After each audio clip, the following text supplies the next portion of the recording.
Hello, this is Sabina at Cross Keys Crafts. Apologies, I'm still croaky. I don't know how to shift that and how. Probably have to stop talking, but never mind. I hadn't actually planned to take a video today or to make a video today, but I came across the new release by Tim Holtz and he created this, and I'm going to show you quickly on my phone. I'm on tilt now. Oh, there we go. He released some elements that help you to create some animals, and this little seagull caught my eye. And apologies if I'm already against copyright laws by just showing this on the phone. My idea was, though, that I don't need to purchase these dies to actually create something very similar, because I have got so many dies already. Basically what he said is, and it is a good price point if you haven't got that many dies, they're basic shapes, and with these shapes you can build all these animals. But I noticed that some of these elements are very similar to actually some foliage dies. So my idea was to build the feet of the seagull. I can actually use this part here. Then the sun in the background of that card is just a plain circle, but you can also use something like this for the sun. For the wings, it's basically what it is just some curves at the bottom and something across on the top. And to cut some plain shapes, you can just use your scissors. But I also got these foliage dies here. I could use just half of that, or these are a bit curved. Facing the other way though, but it doesn't matter really which way around the bird goes.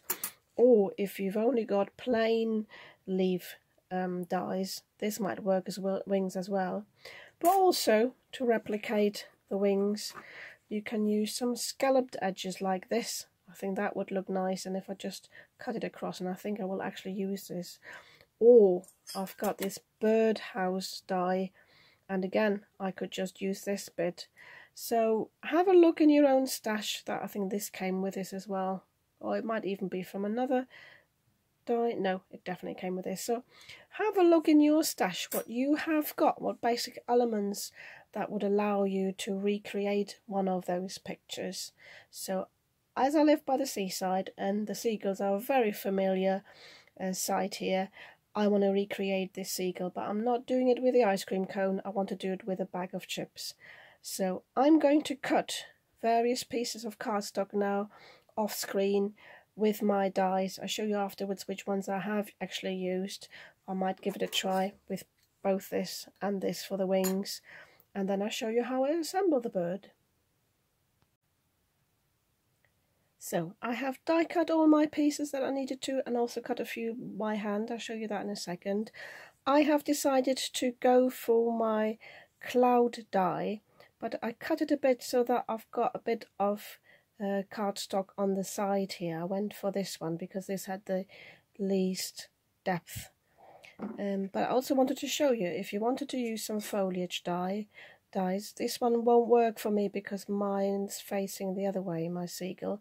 But you could just cut like this. I cut half of the leaves off just along the stem there, and what I would do if I wanted to use it, I would just put a piece of white cardstock underneath and just cut around it, so just have the blue looking like feathers and then just white in the back, so that would work as well. For the body, I have just cut a rectangle, but I've cut it at a slight sort of conic shape and just used my curved nail scissors and just cut around it, so that will make a nice seagull body here. So for the back, I've got my phone on the side here to just have that as inspiration. On their card, on that picture, they just have used some torn paper for a clip of for a bit of clouds. So I shall do the same. This is very torn. Now, this is very cheap paper, so you might want to use some thicker cardstock. But I just tear it like this. I know there is a certain way to do it, but I can't remember which way. You either have to tear it up or tear it down. Oh, tearing down works better with this one. So keep the one middle straight and tear the other side. but it's just for a bit of texture in the background, so that'll do me nicely. And I'll just stick it on like this and I will cut it to size afterwards. So I use my quick grab glue for this. I'm going to speed this up. I'll also have to pause it because I think it's a bit stuck, so bear with me.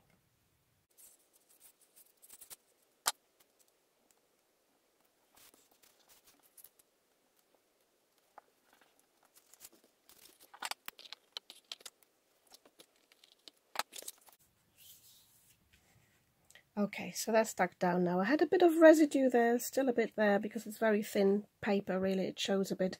So if you've got any clogged bits there, it's worth removing that.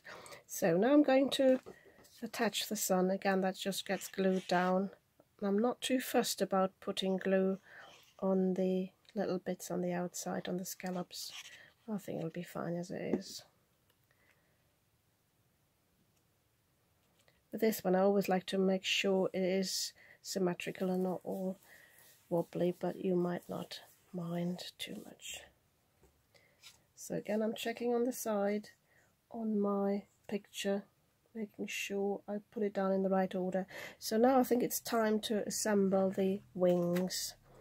So I have left these long, and just want to show you, when you die cut these dies and they have got an edge, they always leave a bit of an edge in the cardstock, or a bit of a score mark there. What you can do is just use your bone folder and just rub over it. It might not be removed 100%, but it definitely will smoothen it out a bit. If you're too fussed about it, and if it shows too much, you can always run these through the die cutting machine in an embossing folder and give them some special texture, and then it won't matter anymore. But these will be in the back anyway, and the white ones aren't too bad. Reason why these have got a stronger line is because I had an extra shim of some paper to protect my cutting plate, and this is why this shows more. So what I've already done with one of the white ones, I've already given it this curve. So I basically cut the top off here, went down there, and just checking that I like the shape of this. I think that's fine. Just take a little tip off. So best thing to do this now is to glue this onto the blue. The blue will be some sort of shadow, so a bit like this, and then I can cut round it to give it the proper wing shape. So again, I'm going to speed this up.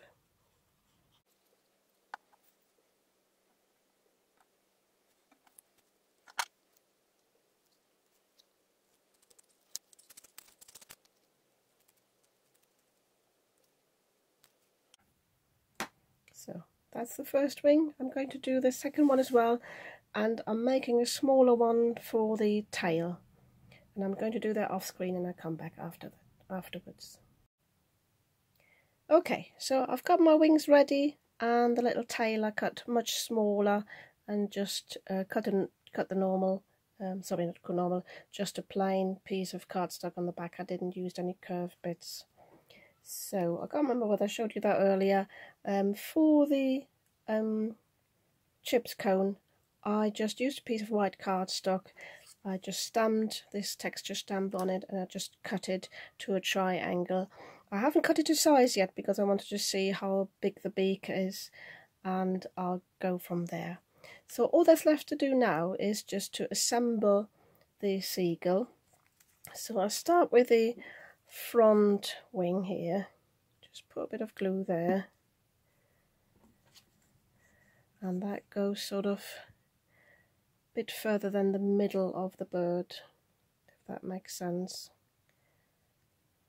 Just get glued down there. If you've got a bit of glue on the back, it doesn't matter because it will obviously get glued down on the card afterwards. So all I need to do now is put a bit of a scrap paper underneath so I don't mess up my mat here. So my shopping list, I always reuse any piece of paper that I've got. So then this one goes behind it, but sort of facing upwards a bit. And you will have a bit of bulk to the owl bird. This is why we'll have to put it up on foam afterwards. and the tail obviously goes in the back. So pop it up a bit.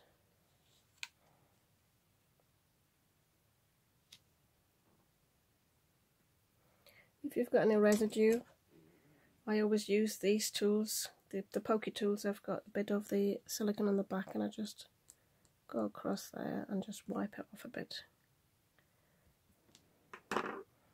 So, and then for my feet, I cut, as I said, I cut this piece of foliage, and at first I thought about cutting it twice to use this bit twice, but I thought I've also got this bit here, so I think I'll just use that for the other foot. They don't have to look the same. So I'm just having a look which one goes in the front. So I think I'll have the longer one in the front and the shorter one in the back. Just a tiny little bit of glue.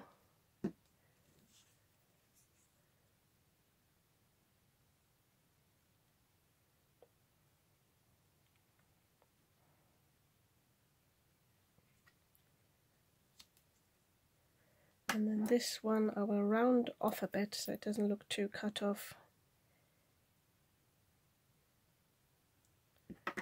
And that just can go on the front.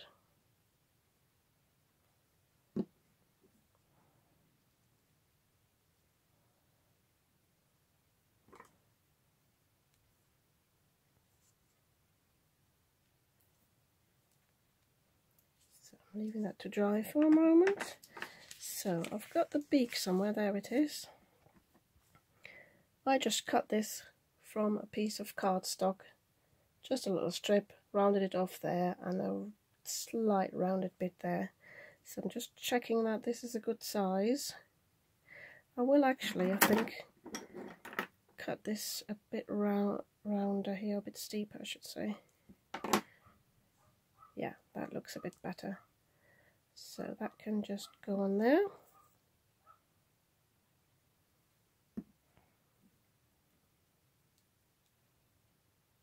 Just checking, a bit lower. So now I can check the size of the cone.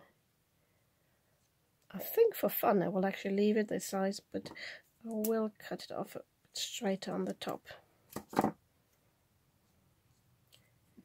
So I will put some glue on the back of the beak.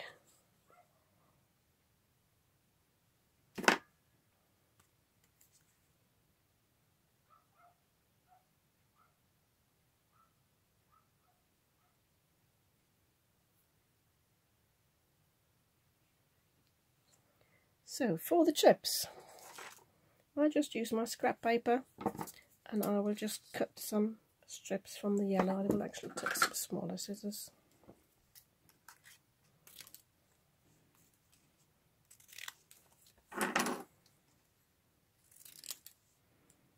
Just need a few.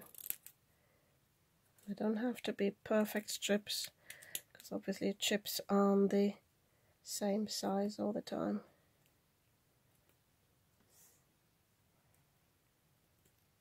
And as I'm leaving it to die cutting today, I'm not giving them any shading or anything. They really just have to be like sort of symbolic chips. So plenty of glue, sorry, on the back, see? And then I can just stick these down. Make sure they stay inside the cone. Don't peek out over the side there.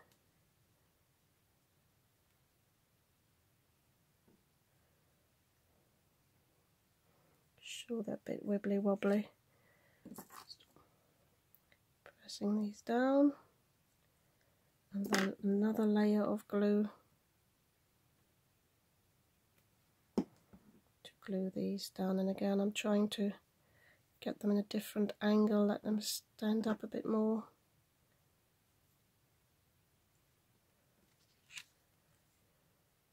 And maybe cut two more for the back there.